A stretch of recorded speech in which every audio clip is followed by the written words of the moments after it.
ഒട്ടും തന്നെ നെയ്യും, ഓയിലും, പഞ്ചസാരയും ഒന്നും ചേർക്കാതെ നല്ല ടേസ്റ്റി ആയിട്ടുള്ള ഒരു സ്നാക്ക് അങ്ങ് പിടിച്ചാലോ? അപ്പോഴൊരു പാനിലോട്ട് ഒരു ക്യാരറ്റ് ഗ്രേറ്റ് ചെയ്ത് ചേർത്ത് കൊടുക്കാം. ഇനി ഒരു പഴം അരിഞ്ഞ് ഒരു 1/2 കപ്പ് വെള്ളവും ചേർത്ത് അതൊന്ന് അടച്ച് വെച്ചിട്ട് നന്നായിട്ടങ്ങ് വേവിച്ചെടുക്കണം. ദാ ഇതുപോലെ. എന്നിട്ട് ചെറുതായിട്ടൊന്നങ്ങ് ഉടച്ചൊക്കെ കൊടുത്തോളൂ. ഇനിയുണ്ടല്ലോ അതിലേക്ക് ഏലക്കേൻ്റെ കുരു ചേർത്ത് കൊടുക്കാം. ഇല്ലെങ്കിൽ ഏലക്കാ പൊടിയായാലും മതി, കുഴപ്പമില്ല.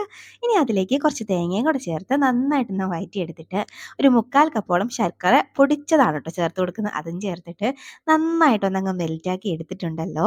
ഇനി അതിലേക്ക് 1 കപ്പ് വെള്ളം ചേർത്ത് കൊടുക്കണം. അതൊന്ന് തിളച്ച് വരുമ്പോഴേക്കേ ഒരു 1/2 കപ്പോളം റവയും ചേർത്തിട്ട് കൈയെടുക്കാതെ തന്നെ നന്നായിട്ടങ്ങ് ഇളക്കി ആ പാനീന്ന് അങ്ങോട്ട് വിട്ട് വരുന്നൊരു പാകം ഉണ്ടല്ലോ, അതുവരെ നന്നായിട്ടൊന്നങ്ങ് ഇളക്കി ഇതുപോലെ ആകുമ്പോഴത്തേനും ഫ്ലെയിം ഓഫ് ആക്കിയിട്ടേ ഒന്ന് തണുത്ത് വരുമ്പോഴേക്കും നമുക്ക് ഇഷ്ടമുള്ള ഷേപ്പിലൊക്കെ അങ്ങോട്ട് ഉരുട്ടിയെടുക്കാം.